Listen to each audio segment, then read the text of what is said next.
For the longest time, I did not introduce myself as a doctor. Was I not qualified enough? No. It was because I was not ready. Ready for the responsibilities, ready for the expectations, or ready to own the title that comes with so much trust. To begin with, I never wanted to be a doctor. I wanted to be an actor growing up. I still vividly remember I used to write it in a slam book that I want to be an actor. But very early in my life, I realized that I do not have the qualities to be an actor, which at that time I thought acting is the most important thing that is required to be an actor. And I was like, I don't have that quality. So very soon I dropped that idea. But then I realized that acting is not the only way to be in the industry. Dance has been my only passion. So I was like, you know what? Dance is gonna be my ticket to Bollywood. But who am I kidding? I come from a very middle class family, which is very academically oriented, by the way. So the moment when I said that, you know what, I want to pursue dance professionally, they were like, they didn't even entertain that thought for a second. So I was like, you know what, I have to pursue undergraduation. Only then they're gonna let me pursue dance. Growing up, one thing that I definitely knew that I do not want to do is MBBS. I did not want to become a doctor. So I resisted that with every fiber of my body. And I was like, you know what, I'm not gonna pursue MBBS. But then when my parents talked to me about dentistry, I was like, you know what, this sounds like a perfect opportunity because it felt like two birds with one stone. I would get a doctor degree, but at the same time, I wouldn't have to pursue MBBS. So I was like, you know what, it's a win-win situation. I was so sure that eventually I'm going to pursue dance professionally that I almost took my undergraduation for granted. Like I took it so damn lightly. I mean, I really thought that it's going to be a piece of cake, but it's not. It's equally hard. Of course, our syllabus is comparatively lesser. Even in that area, there's so much to learn. And I have been a nerd all my life. So when I went to med school, I was like, you know what, I cannot afford to fuck this up. So I was like, I have to put up my nerd game and I have to make sure that academically I am at the top of my game. So for the next 4 years, I just focused on studies because I really wanted to be in my A game. The day I got my doctor's degree, I remember not feeling very euphoric, rather a sense of relief that, you know, this is finally over and I get to pursue dance. And I definitely persuaded my parents a lot to send me to Bombay to pursue dance for a while, and they had to give in to my tantrums, and finally I went to Bombay. Bombay was a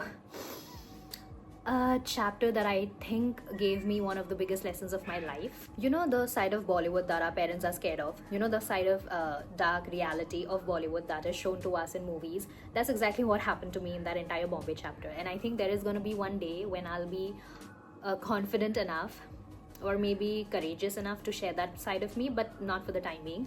So when I was in Bombay, even then in that space, I did not tell anybody that I am a doctor. But when they learned, they didn't really care much, except for the fact that they did give me an ounce of respect that, you know, she is knowledgeable, she has done something in her life and now she's leaving that and trying to pursue something else. So I did get a sense of respect every time I would be in a room where they would know that, you know, she has a medical background.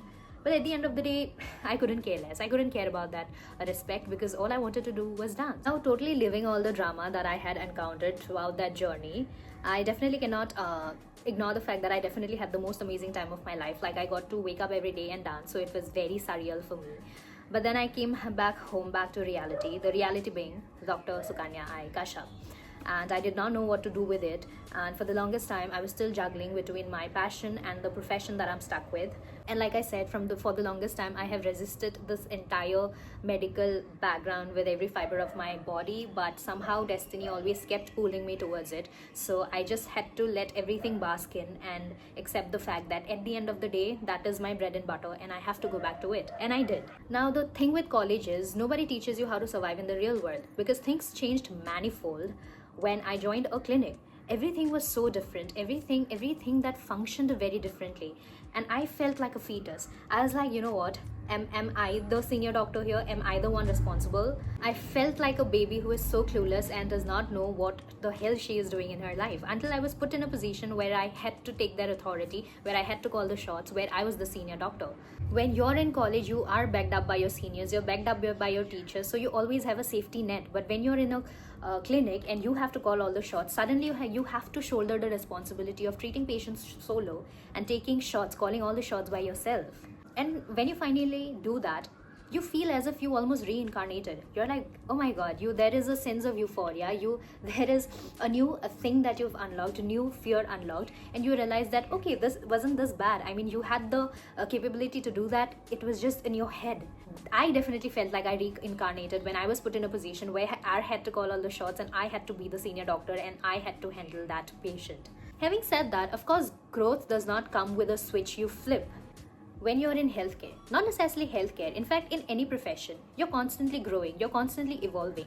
Growth, like I said, is not a switch that you flip, oh, one day something happened and eventually this is how things are going to happen. It's always going to be a journey of lows and highs and ups and downs. So today when I enter a room, I definitely address myself as a doctor, not out of pride, but out of purpose. I genuinely learned that it's not about perfection. It's about being present, committed, and constantly learning. So yeah, don't beat yourself up for feeling like you're not ready enough or you're not capable enough, because it's a slow process, and take time, because probably you care more than other people. That's why you're taking your time and letting it bask in. But it's okay, we've all been there, we've all been in that situation. So that's it for this video. I just genuinely wanted to share a very intimate part of my journey in life, and very soon I'm gonna turn another year older, and I thought that this is something that I want to accept. Because see, in life, I think acceptance is hard, but the day you accept it, it makes the journey ahead a lot more easier. And if you're someone new who started following me, you definitely do not know who I am. So I just wanted to show you a piece of me, because no matter how much I put myself out there on social media, people only know the tip of the iceberg, 1% of the version of me. They do not know me at all. So that's why I thought I would share this journey, because maybe it might help someone in some way to call the shots and take that journey. Because like I said, sometimes destiny has a way of working out, things have a way of working out. Like I told you in the beginning, this is a journey that I never saw for myself, I never planned for myself, but destiny just played its card, and here I am, gonna pursue my master's soon, and I'm gonna pursue this full time. So who even thought? That does not mean that the dance thing is not happening. It's like a dormant phase right now, but eventually everything is gonna fall into place. Amen. So if you're in a conundrum like that, it's okay. Everyone is going through a similar process. So just breathe is all I can tell you. Thank you so much for watching this video. If you like the video, like, comment, share, subscribe. And yeah, namaste.